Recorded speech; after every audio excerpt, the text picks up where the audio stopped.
Cool. Can you guys hear me properly?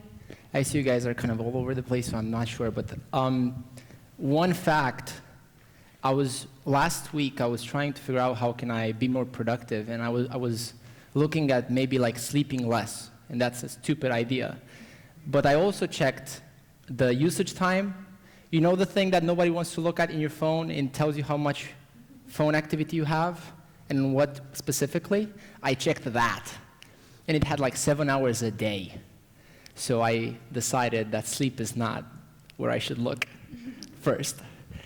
So my name is Catalin Matei. I started this agency, Increased Media, I'm running right now, which is one of the businesses I'm running. And I'll probably walk around here because this is better.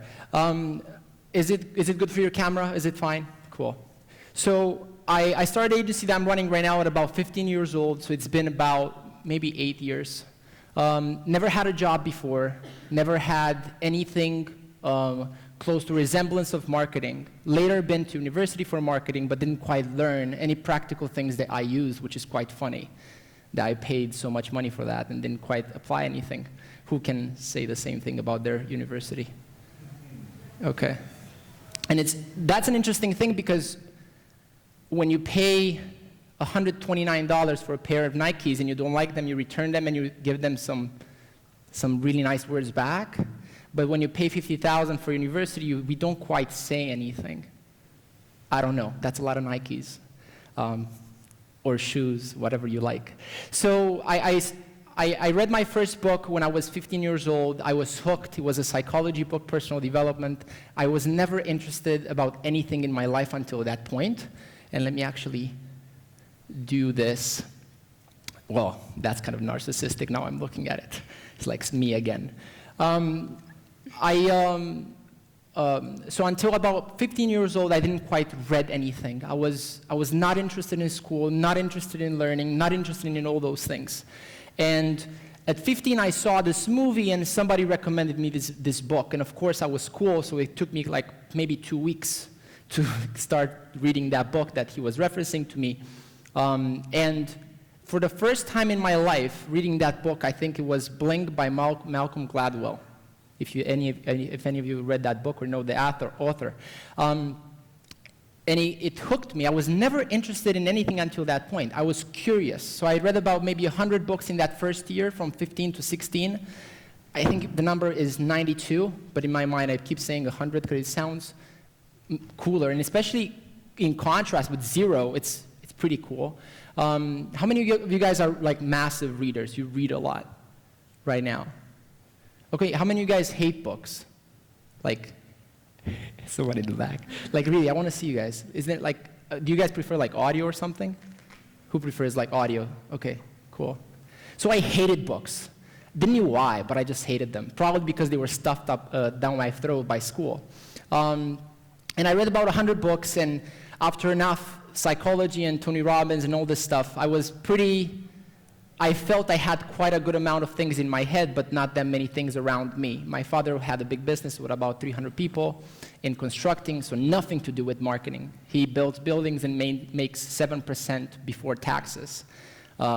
Digital marketing, you do something and money seems to come out of nowhere, which seemed illegal for about 2 years for him. Well, I convinced him now that what I'm doing is not illegal when money comes out of a laptop, and that's fine. So I started reading all these books. I learned all this psychology and marketing, and about 16 and a half, I got my first marketing client. I started performing for them, whatever agency they had, but they had about 8 people working for that specific account. Me alone, I was able to generate about 3 or 4 times their results, and that was quite shocking for them and for me. So I was quite intrigued about why that was. Didn't quite knew at the time. I assumed that was good, but there was nothing really strategic about what I was doing. It was a lot of things I was doing intuitively. So a lot of the future years was me just trying to understand what made the difference between having, let's say, $1 million and returning back 10, or having $1 million and returning back 2. And why are these big agencies not performing well, and why there's some random freelancers and whatever that are performing quite well. So in any case, built an agency on top of that. for the next couple of years, made a lot of mistakes, hired a lot of bad people, then realized that it's a lot smarter to have a small team with really, really smart people and have them work as partners in the company. So that's kind of where we're at now. We've spent, I think, close to $10 million in the last 2.5 years on advertising, mostly Facebook and Instagram, now starting to spend on LinkedIn, which is an awesome platform, by the way. How many of you guys are in B2B marketing? Okay, so LinkedIn, are you guys using LinkedIn at all? Okay, so it's just an incredible platform. The amount, God, we will go into it into the slides, and I'll show you some stuff. So LinkedIn is just an amazing platform. So we've spent, fast forward, we spent about, I think, close to $10 million right now. Not quite sure of the number because I do need to check, but I think it's 9.7, something like that. And quite successfully because you don't get to spend that amount of money without actually having a return on investment on that money. So I'll share what I think would be the process that allowed us to have good results with all that ad spend that we've learned. And what is the process that we've used and we kind of put together in order to make sure that we consistently evolve with the market. And I'll explain to you what that means. So let me see. Okay, yeah, I think that's fine.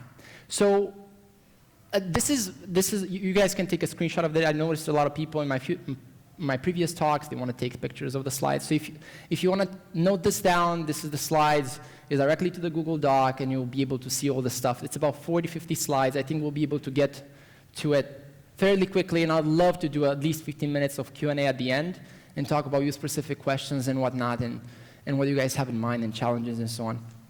Those are always very interesting, sometimes even more interesting than the actual talk, but I think this is important. So, okay. So there's this bird. This is a kingfisher. How many of you guys know this bird? Like, let me see the geeks. Okay, guys, I love you guys. There's like 4 people.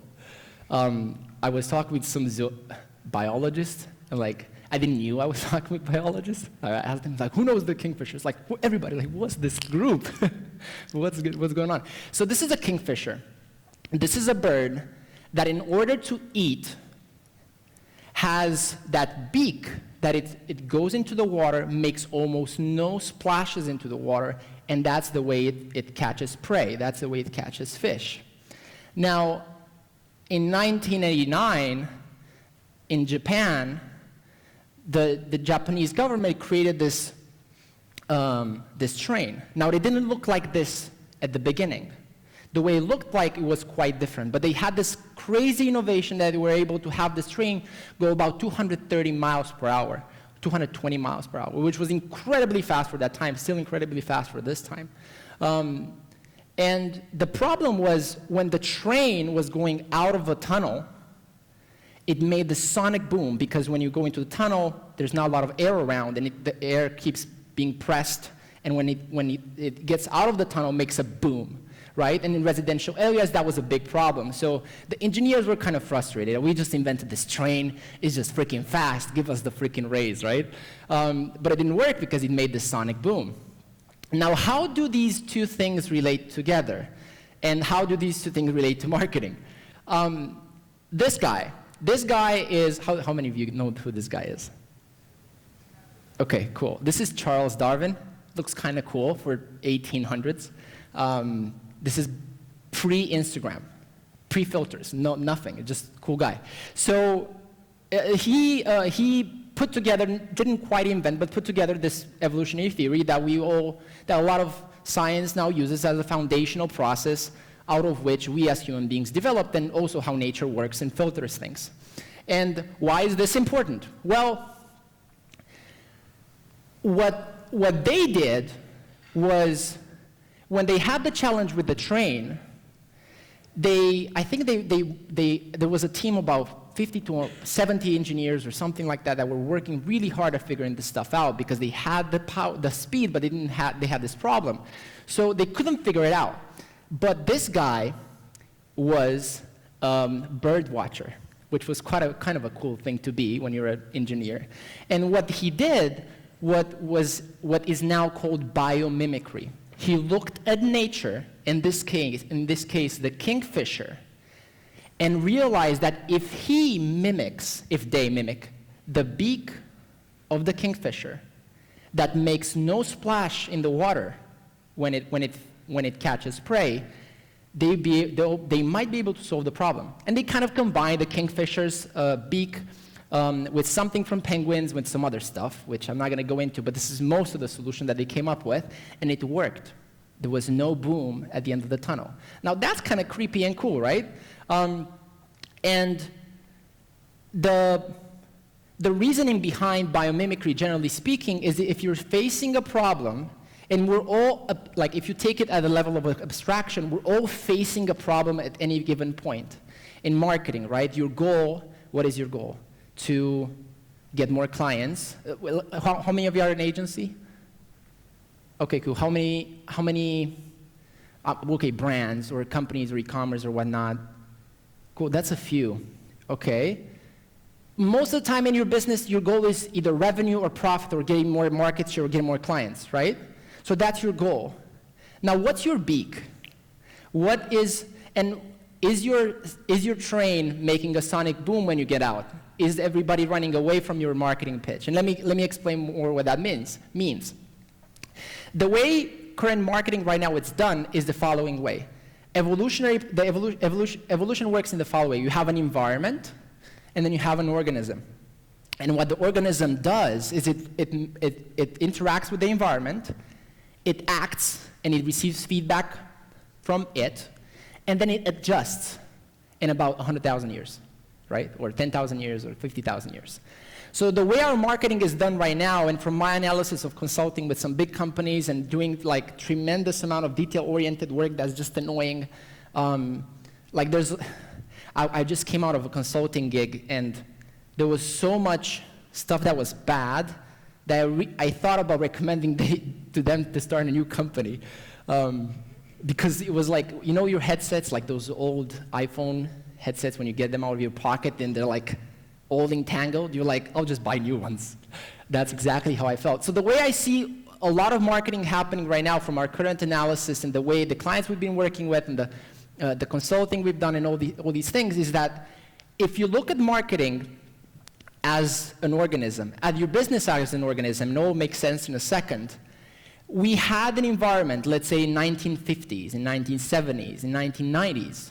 We developed a set of marketing best practices, marketing techniques, marketing efforts, whatever it is we're doing. Then the environment changed, but we kept doing those old behaviors. Now, what happens in nature when this happens, and this is where people go wild about species going extinct, is that that organism either changes and adapts or goes extinct. That's why it's not universally bad that some species in nature go extinct. It's nature. It goes the same with businesses. Does that make sense? Cool. So here's how that looks. And the geek part, it's about to be over. So you have the kingfisher, right? So you have the organism, you have an environment, the evolutionary process, you do some behaviors, you get feedback, there's biological limitations, that's why it takes 100,000 years. So you get feedback from the environment, and then that kingfisher developed that beak in probably like 900,000 years. I don't know about you, but I've never seen a 900,000 year plan, only quarterly plans. So on the other side, you have the kingfisher. The environment for them, the goal in the environment is to get food, right, which is necessary for survival and reproduction, which is the goal of evolution. So it does fishing, that's the behavior, it gets the feedback, and in order to get fish, it develops that beak. Now on the marketing side, we do marketing efforts, we get feedback, hopefully in the form of data, not in the form of I think so, or I believe so, or I think, or I have a feeling. And the environment is the client in some sort of way. It could be, we just give people what they want, so that could be a product or service or whatever, and what we get back is usually revenue or profit or some sort of signal that we're doing it right. This is a non-biological system. It's not limited by our genes, and it could have feedback loops of an hour, a day, a month, right? Ideally, immediate would be. So you could technically think of your business, of your marketing, not in the way of what could I do to have the best beak now, but what process could I set in place, what system around my business, so that with time, I'll develop the best beaks for my environment. And the key is to look at your feedback loops. How long does it take for me to get that report from my team? 60 days. That's a problem. By the time you get it, not relevant. How long does it take for you to act on that feedback? Another 60 days. Another problem. But you see all these feedback loops. It takes time, gather data, think, get insights, brainstorm, whatever that might mean, and then act on it, and then get feedback again and adjust. By the time you do all these things, the problem that you think you were solving might not exist anymore. And that's pretty frustrating. Now, this, from my analysis, and there's a lot of smarter people than me that are doing these kind of like future plannings and things like that, right now, there's not a big gap between the speed at which the environment changes. So you can think of the environment, the market, it has a speed, a velocity. It has a rate of change and improvement in speed. And we also, as a business, we have a speed. Let's say the environment is moving at 100 miles per hour, and it's evolving 50% year over year. It's growing in speed and velocity. It's more like velocity, but yeah, speed. And then our businesses, our marketing, they're like 30 miles per hour. No, right now they're maybe 80, but we evolve at 5% year over year. Now extrapolate that 10 years ahead of time, and we'll be so far away from each other that it's not even going to be a game. So how can we as marketers, and how many of you are like managing, like owning marketing and owning metrics in marketing? I'm assuming most of you, right? So for you as a marketing director or manager, your job is to start thinking of what's the process I could do to lower those feedback loops of how much time it takes for me to get the data, to act on the data, to get the insights, to be able to put out campaigns, experiment properly, learn from them, and do that again, rather than having good ideas. Because evolution is kind of ruthless in that sense. The way it does things is not by thinking for a long time and saying, okay, I got this. This is the way a human should be, right? It will be blonde, and no, let's say it's okay, forget about the he, it's a she, right? So it's red hair, 6'2", and it's from Sweden. And nature has thought about it for a long time, right? And it puts it out, and that's it. The way it does it, that's just so far away from truth. The way it does it is it puts out a lot of things out there that have probabilities of success, and whoever survives by adjusting to the environment the best wins and gets to reproduce. And that's why we're here, thanks to your grandfather and grandmothers. So, does that make sense? Are you guys following me? Okay, I'll show you the process in a second, but I think this is important. So adaptability, your ability to have a process that adapts fast, is more important than you having good ideas. And this is where you say no to all those brainstorming, useless sessions, right? I don't know, how many of you guys do more than 5 hours a week of meetings? That the goal for them is to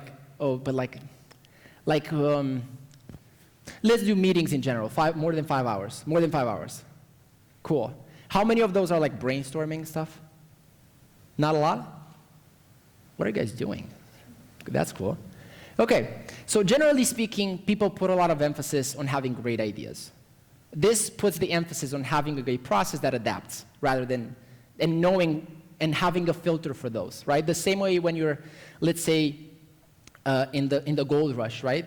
Your goal was not to look and find the gold. You had machines and things that were filtering the gold out for you. The same focus should be for you to build the machine that will filter the gold out, rather than you trying to look with your eyes and say, there, 10 feet down, 5 feet left is the gold. Okay, process over ideas, and here's how this relates. With social, we see a lot of increasing costs, right, generally speaking. And those are usually done by, they're just simply supply and demand markets. The more people you have buying ads, the more expensive it is, right? So the way you the way you go against that and you actually decrease your costs or keep your costs stable is you either become, well, the problem with that is your profit goes to zero with time. And that's the problem with most paid acquisition channels, actually, is if you solely rely your business on paid acquisition channels, are any of you guys like basing more than 50% of your business on paid acquisition channels right now? No. What's your, shout some things out. What's your #1 acquisition channel right now? Direct mail. Direct mail. Direct mail. Wow, that's interesting. What are some other things? Face-to-face, so one-to-one meetings. I'm assuming B2B, right? No. Oh. In supermarkets and on our reserves, acquiring new members. Cool. So one-to-one meetings, direct mail. What are some other #1 sources of acquisition for you guys? Email campaigns. So not direct, but online email campaigns. Cool. What are some other ones? What, are you guys emailing your own databases, or like you're doing those cold things?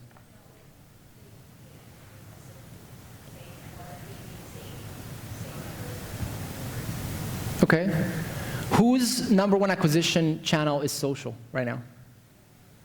Are you guys, you, okay. Are you, I'm assuming you're e-commerce, digital, real estate?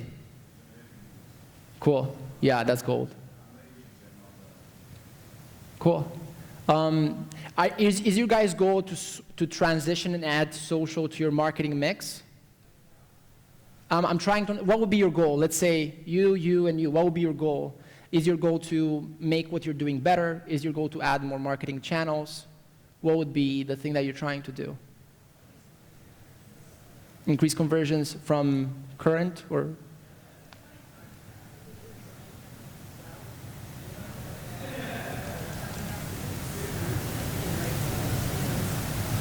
Cool. So making that work better. Cool. Cool. What about you? Yeah, I would say just increasing or maybe removing any kind of tension or friction from the customer journey from first acquiring them as an audience, as a follower. What are you doing? What business? Well, I'm B2B and B2C, so I'm a bit unusual. So we have an estate agency. Mm-hmm. We have a media agency for estate agents as well. Wow. All around real estate, but we find very different things work in those two markets, but the customer journey is exceptionally important in both. So we're always trying to give them the next action to take. So reducing friction across the journey. Yeah, reducing friction is probably the best way to say that. Okay, that's interesting. And what about you, sir? All the way in the back yeah. You said one-to-one meetings. Yeah, I'm talking to you. What would be your goal? And I'll get some more goals and we'll talk about your questions later, but I'm trying to wrap my head around. Are you writing like an important email? Movement building. What? Movement building. So that's your business. Partly, yes. Okay. So I work for a conservation charity. Okay. I'm trying to get more people inspired and engaged around birds, funnily enough. That's kind of cool.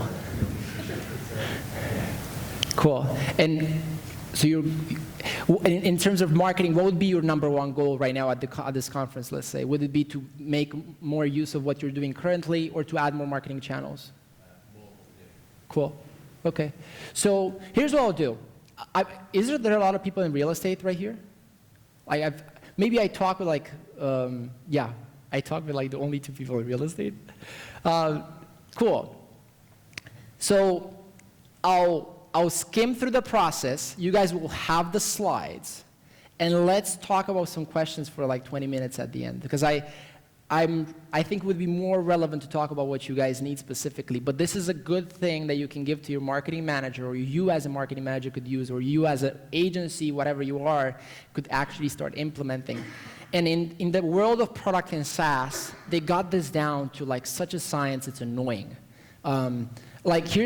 I was talking with this VP of product at Dropbox, and I was talking to them about how we found the statistical correct thing to predict budgets, whatever. And they said, yeah, when a customer comes to our website, on day 3, we can predict their lifetime value 365 days from now, and we can increase the budgets of those ad campaigns. And I'm like, how? Without doing any purchase action, just by coming to the website, by the behavior on the website, they could predict how much is that customer going to be worth, so they can increase the budgets in that day on those ad campaigns. So the product people in SaaS, they got this down. But the marketing people seems like they don't. So okay, so what's the solution? The solution, generally speaking, to go against the market, which is with time increasing costs and decreasing your profit. That's the economics, that's the direction they're going. So you either you have to develop some sort of process to go against that. So the way I would recommend this by looking at nature, the way I presented it, so you could be better, or you could be different, right? I don't know if you guys see that, but I just thought that was funny. So the different part is going on when you have a new channel. For example, LinkedIn for B2B right now is still a new channel. The supply and demand dynamics is really, really good. There's not a lot of people buying advertising. There's not a lot of people creating content. There's a lot of people consuming, though, right? So if you do something that's fairly good in terms of content creation and ads, you'll have success. And you'll be able to do that at fairly low cost. So if you're in B2B, you can do some basic stuff and make $100,000, $200,000 a month additional based on your average contract and whatever it is that you're doing and cycles and things like that, but it's fairly easy. So if you want to be different, you go into new channels where there's a good dynamic in terms of supply and demand. It's not saturated yet. And those platforms could be for you podcasting, could be Instagram, which is still not saturated, could be TikTok, Spotify, LinkedIn, Reddit, and there's a bunch of others. What matters, though, is, of course, when you look at it that way, you say, yeah, no, none of those relate to my business. We'll get, later in the presentation, we'll get to some cases that may not be obvious in which companies use those platforms, even though it might not look like they could use them. So the way you're different is by going on new platforms. Now, what we're going to focus on here is how you can get better, because that's more sustainable in the long term. The better one is more like an opportunistic approach in which you go on new platforms and you try. Then that's good too. But it's a risk strategy, right? You invest in new approaches and you get better at the existing ones. Kind of the same way that you have a portfolio, right? You do your risk. So what Jeff Bezos says, and I think this is important, and it goes back to the idea of betting on being adaptable and having more ideas rather than having a really good idea, is in business compared, for example, to sports or other things that we're used to, that our brain is used to, you can get a return of 10,000, right? If you're playing baseball, how many points can you get, right? There's a cap. Like if you do it perfectly, there's a max amount of points that you'll be able to get. But in business and marketing and kind of the way we're doing, because there's no biological limitations to our systems, you can throw a really good. You can have a really good throw, and you'll get 20,000 points, or 1,000,000 points, right? And it doesn't matter that it has 1% chance of success. So that's why it's good to have a process in place, throw a lot of ideas at it with different probabilities of success, and you might win the lottery, quote unquote, because you actually can. So you want to have this marketing machine, you throw goals and ideas in it, and you get outcomes. The outcomes, you get them back. You get more ideas, you adjust your goals, you put it in your machine, and you do it again. The way we've kind of dialed down, and this is based on the scientific method, is you have 4 steps. You have discovery, strategy, implementation, analysis, and you go again. And the visual representation of the process is kind of like that. And this is similar to what Ray Dalio says in his book Principles, if you guys know the book. Okay, so he basically laid out a process for human decision-making in general. And they're all the same because it's just similar principles. So here's what you do. So in discovery, you understand point A, point B, what those mean. And we'll go through an example specific so that it all makes sense. In step number 2, you create a strategy for what it would be, what we think will be the way we get from point A to point B. And this, again, all sounds simple. We just almost never do it. And the way we come up with that strategy is we have a lot of things that we know worked in the past and a lot of things that we think will work. These are theories, these are hypotheses, and we put them together and we create a strategy. That's usually how we do things. The next thing is we take the first milestone, we implement it. After that, we gather the data, analyze it, act on conclusions, and start again. Okay, first thing, strategy. Discovery, sorry. Let's take an example, Allbirds. I'm just wearing them right now, just been to your London store. You guys are all based in London? Cool. So I just been to a London store because I love these shoes. I just thought about I will be as biased as I can and do a case study on them. So this company is called Allbirds. What would the process look like for them? So the company, Allbirds, revenue about 80 million a year. Marketing volume, they sell about 850,000 of these, which is quite an amount. I assumed, I don't know their numbers, this is just an example. CPA about $25 per acquisition and lifetime value about $250. Product, environmental friendly, comfortable, simple. Customer profile, 1840, male, female, urban, London. Let's just take this as an example. Again, I don't know their actual details. Customer journey, let's say 50% comes from word of mouth, 25% SEO, social website, and 10% influencers, and 15% others. So that's where they are right now. That's their point A. Point B is they want to increase their revenue to 100 million in 2020, which is a 25% year-over-year growth. So that's kind of cool, shareholder. And they just throw this at the marketing team. You guys do it. So you have, in point B, the way you define that is you have a goal and you have KPIs, so key performance indicators. So the goal is 100 million in revenue, which is an additional 20 million, which is 25% year over year. That's at $25 cost per acquisition. Increase the lifetime value at 350, which is 40% increase year over year. And the volume is 1.05 million shoes, which is, again, quite a bit of shoes. Quite a bit amount of shoes. So the next step is strategy. Here's how a strategy in this way would look like. So you have the first milestone. Let's say we're taking care of the social media ad strategy to increase lifetime value, because we've seen that's a goal for them, right? So the acquisition stays the same. We see $25 acquisition, $25 acquisition, volume 840, 1.05. So those are similar, but what they're interested in is increasing lifetime value. Interesting, cool. So our strategy is going to be based around that. And the first thing we're going to take care of, let's say we have email, we have direct mail, we have B2B sales, if they have that. We have social media ads and content. We have website blogs that we're doing. We have influencers, so they have all these things. So let's say the first milestone is improving the social media ad strategy to increase lifetime value. So what are we going to do? We have two hypotheses. One, if we show personalized ads to our existing clients when they have a birthday coming, we will acquire new orders at $10 cost per acquisition, increasing LCV by 25% is scaled. This is a hypothesis, and we'll go through how you can build these. Hypothesis number two, if we do an ad asking our customers for their experience with the product, we will acquire new orders at $15 cost per acquisition, increasing lifetime value as well. And this is based on the scientific method, the way we position those things, and you can look at these in the slides. So this is how you usually come up with these hypotheses. You have your goals and KPIs, you come up with ideas, you filter them by priority, effort, right?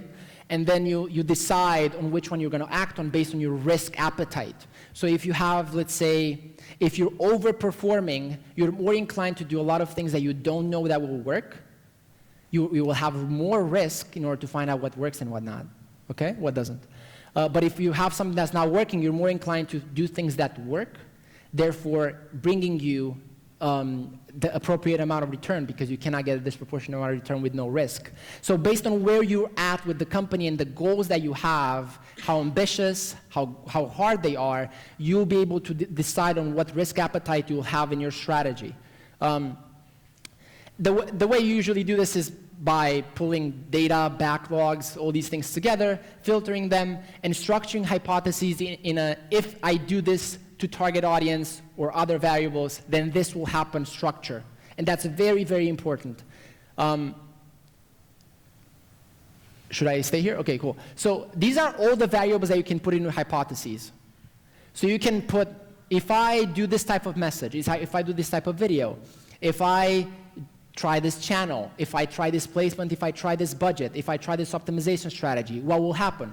If I change the optimization of my ads from, let's say, from purchase optimization to add to cart, I assume that my add to cart will increase by 50%. That's a hypothesis. And most of them should tie back to your goals, your ultimate goals, which is revenue or lifetime value in this case. We talked about this again. Implementation. My team came up with these, so this is how the actual ads would look like based on our hypotheses. So this is a birthday ad, and this is a feedback ad. I quite like them. Never seen them till now.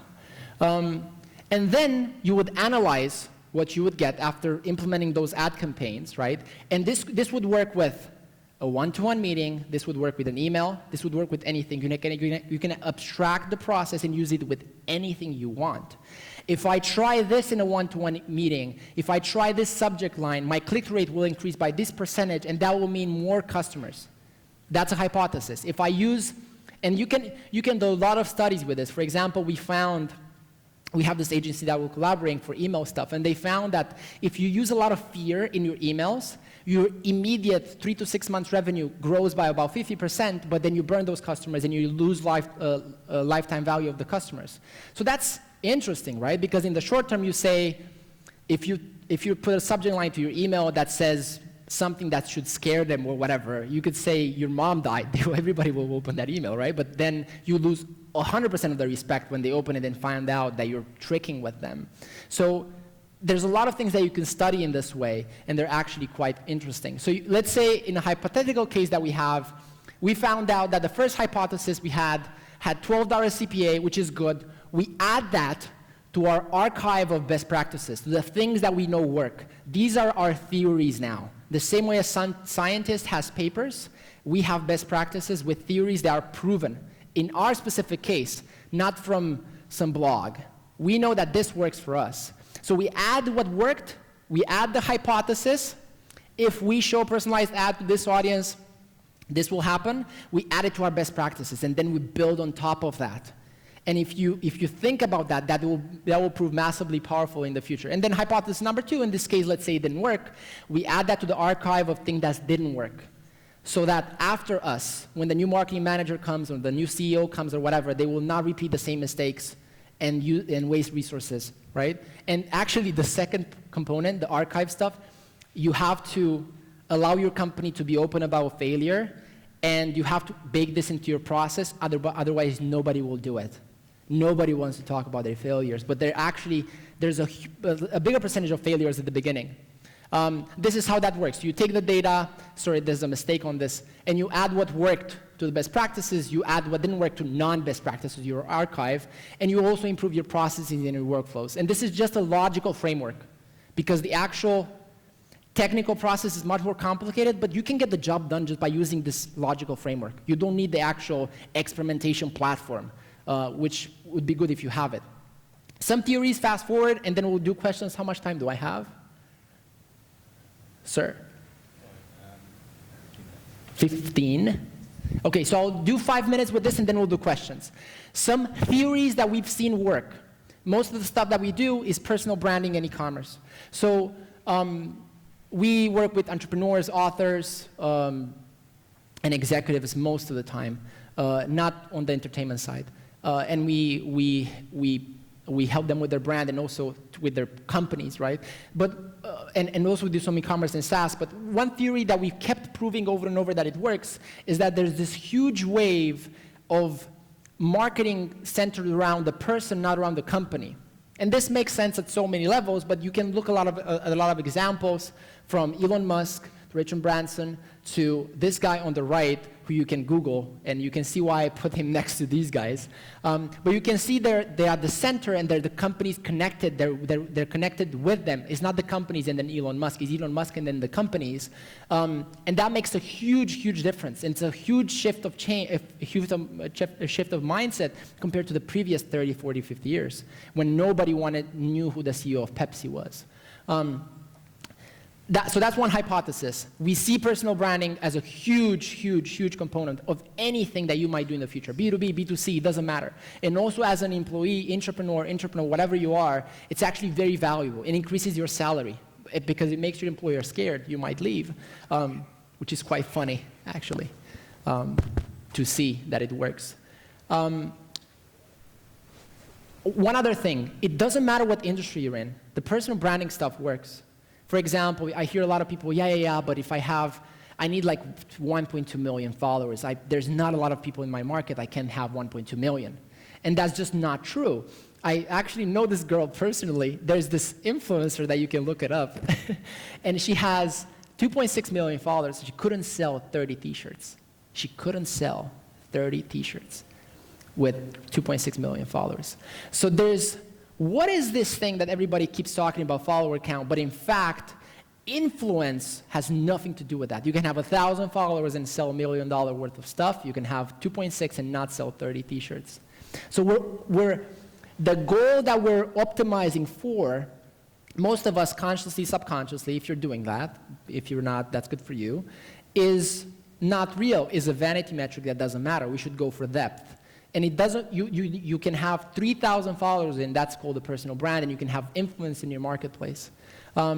Another thing, for B2B marketing, we found that this works really, really well. This is a good formula.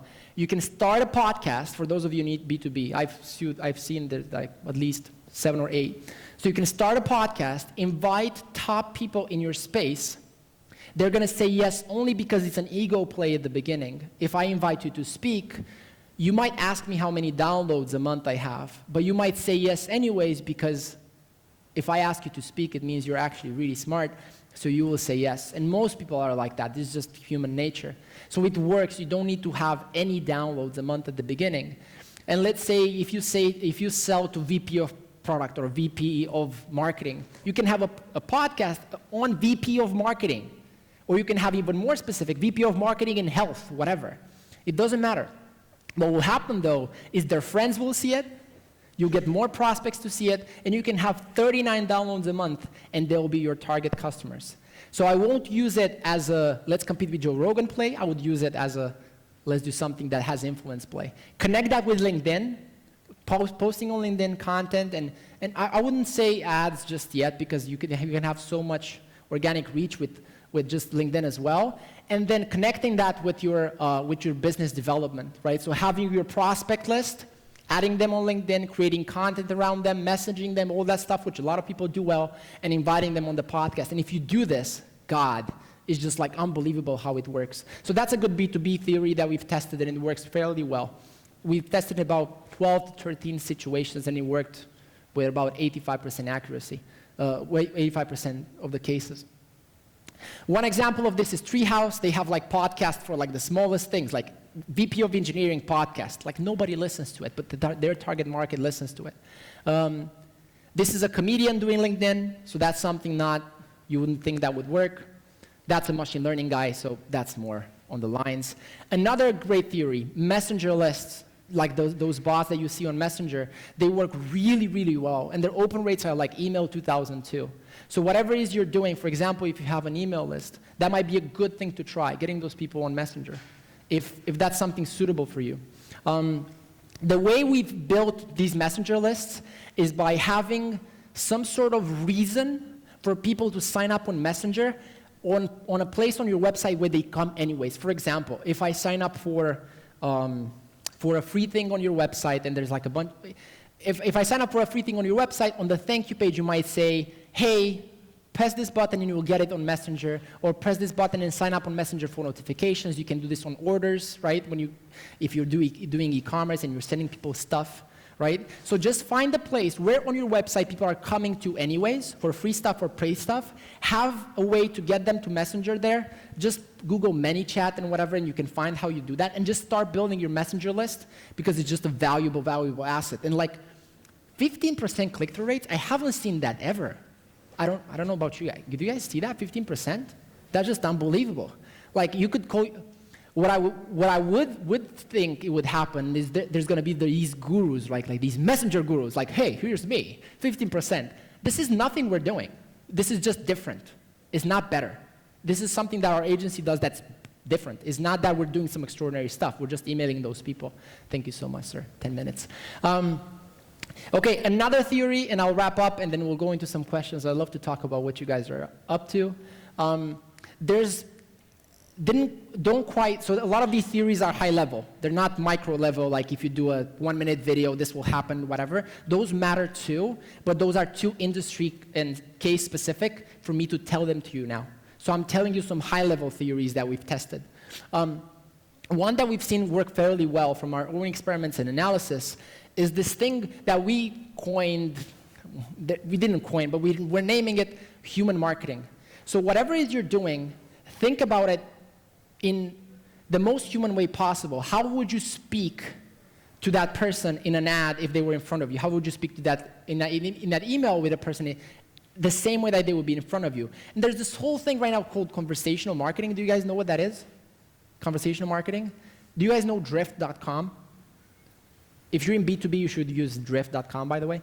But they invented this whole new marketing thing called conversational marketing, which is basically, it's not marketing, it's conversations. Well, it's like, God, that's what humans do, right? Marketers are now forced to be human beings, which is kind of interesting. So Netflix does this very well. Like their feed looks like a 16-year-old girl, which is their actual target market. I have Netflix too, but that doesn't mean. So look at their comments. Like, listen, I'm very good at Microsoft Paint. Don't even try to sass me, right? So it goes down to their community management. It goes down to everything they're doing. They're acting like a human being. In most cases, this works.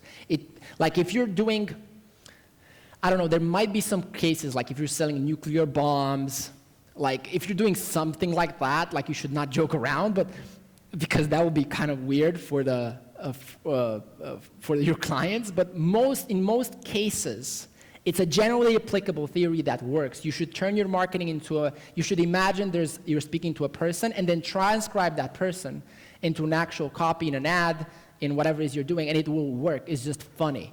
Okay, that's their feed. One thing this is an insurance company called Lemonade. It's an Israeli-based company. It's actually really, really cool what they're doing. And you would think of insurance company, Instagram, whatever, right? Here's what they're doing. They're taking objects, they're syncing them in Paint, and they have like 70,000 views on those freaking videos. And the whole premise of the videos is you might break your items, insure them, right? And I don't know who came up with this because I haven't seen any other posts on their Instagram feed. So their marketing manager may have came up with this as their first idea and it worked, in which case I'm kind of jealous. But I think they deleted all the other posts when they've seen this working. But it's a non-obvious thing. And it works for them. I've talked with some people from their team and I've seen their numbers. God, it's like some insurance company getting leads from Instagram. That's kind of cool. So what they're doing is they're intersecting what works on the platform in terms of posts. So when you sync something, it's what's it called? It's a satisfying thing to watch. And they're intersecting a satisfying thing to watch with their product. Another theory we've seen that if you have your message market fit, so like product market fit, but message market fit right, whatever you do works. Jordan is actually a good friend and we do a lot of stuff for him. Okay, I will skip over this. You can look at this in the slides. It's more important to have your principles right. So here's what you can see. Value over time decreases from tactics to principles. Tactics change a lot. Principles don't.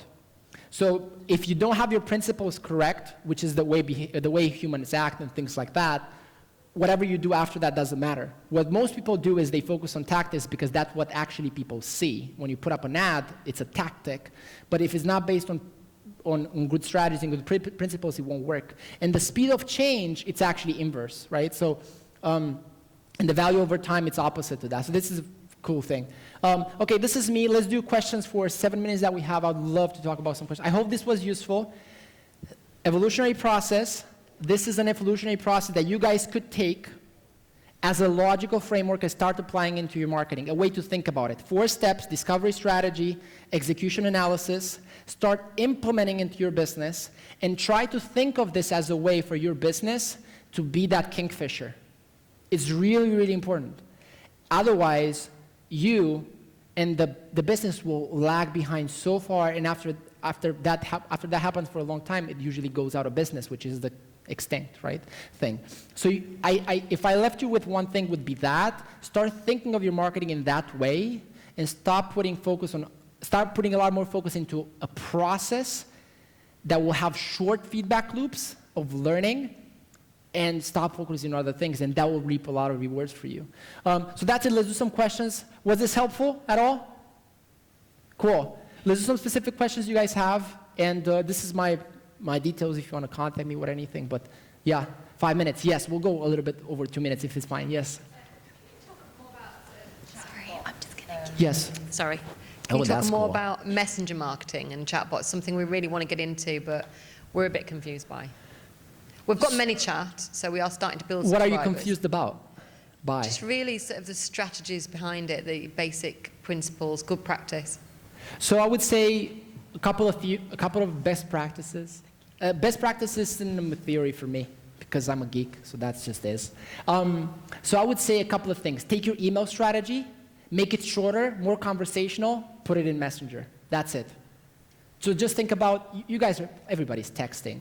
You wouldn't text a freaking, right, email to that person. You would say like, hey, what's up? You want to go out? Yes. Then you would give them more information. So it's rather sequential than bulk, because you can't do that back and forth in your email.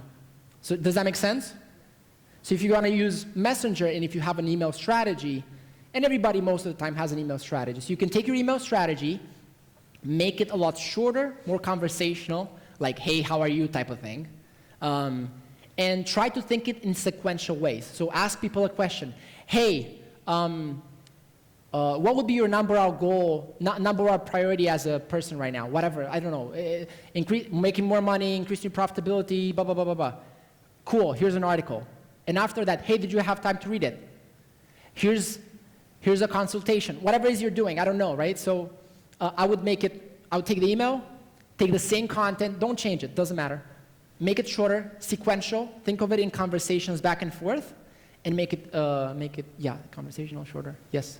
I say that's it. And place your Messenger stuff wherever people are already coming to your website, because that's an easy thing that people will already sign up for. Next question. Is that okay? Cool. Another question. Did you raise your hand? Cool. Do you guys have questions? We're so smart. Cool.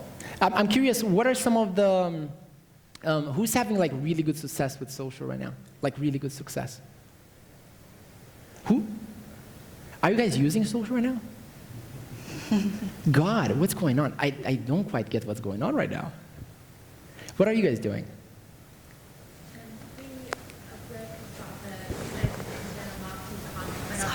Company. Arts and craft company, Yeah. internal marketing department. Yeah. Okay, cool. So we have a team that looks after social media, and we get pretty good success from our social media advertising.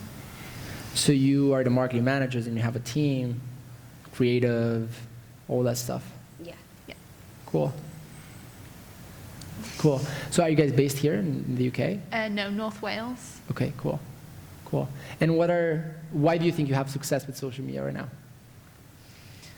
What would be your one best practice that you think it's working for you? I think it's because Instagram is very creative and it's imagery driven, and that's what our business is associated with. So all of our creative projects that we work with influencers on are all based on arts and crafts and the look of a project. So, that's... So you guys have a big relates to Instagram following, or what's your engagement rate on your posts? Do you know? Off the top of my head, I don't. But we're seeing a lot more conversions on the last 2 quarters through social than we have done in earlier years. So that's good. That's cool. Yeah, good for you. Who can share some stuff they're doing and maybe have a question? But if not, we'll wrap it up after that. We'll go to somebody else. We can talk after if you want. No problem. No problem. I'm curious on this side of the table. I kind of neglected this side of the room. What are you guys doing? What are you doing? Yes, you. I'm looking to you. It's always this case, like, oh. Yeah, you sir. Is good to me to wrap up? Cool. So you probably saw before, like on our website, we've got voice. You look like papers. Djokovic, by the way. Pardon? Djokovic, the tennis player. I get that. No, somebody else. He does. He does. But, can I get an autograph? we have people downloading our white papers, and Sure. so we've been doing that over the last 2 years, and now that's gone into a newsletter. Yeah. And so we did our first newsletter last week, and we got 30% open rate. Yeah. Which seemed to be okay, but that's our first stab into taking a white paper download behind a gate, and then using that information then to make a mailing list. And so it's like, how can we evolve from there? So an email but marketing. A lot of our business comes from events like this, or people that we know in the industry. So like the So what are you selling? What are you doing as a business? So I spoke first this morning. Voice, so Alexa Skills and Google Actions. Cool. So we're a development company. So yeah. So you're asking, how can you you've done a first initial effort of email marketing, taking a white paper and using that to build your list, and how do you take that to the next level? Yeah, but we've only done one newsletter, so obviously we need to do a few more. I think there's so much better information about that than what I could say. I'm not a specialist in email per se, but it's just email has been figured out. It's not just like 3 Google searches and you're there. It's just consistency based on what I've seen. Now, because there's so much, like the supply and demand on email is saturated. So you cannot, the quantity won't really shift the result. It's the quality that will fix the result, right? So what can you do that's 10x content? What can you do that's so extraordinary on email that other people can't do? That could be personal contact. That could be little things you're doing. I don't know, right? So that's a good thought process for you to have. Because when there's a lot of competition in a field, if you're starting out, it just doesn't make sense to do. You could do the same things that everybody else is doing, but it's just very competitive. Yeah. So what is that you could do 10x? And regards to her point, marketing is really 2 things, and I'll end with this, is you can either reduce friction or increase motivation. That's about it. Everything you're doing, you either increase motivation or decrease friction. For example, I was working with a company that had alternative cancer treatments, and their website was just horrible. But their conversion rates on the homepage was about 81%, tens of thousands of people. Because people were motivated, they signed up anyways, right? So your marketing, you need to see, and usually motivation, it's a factor of product and pricing and business and brand.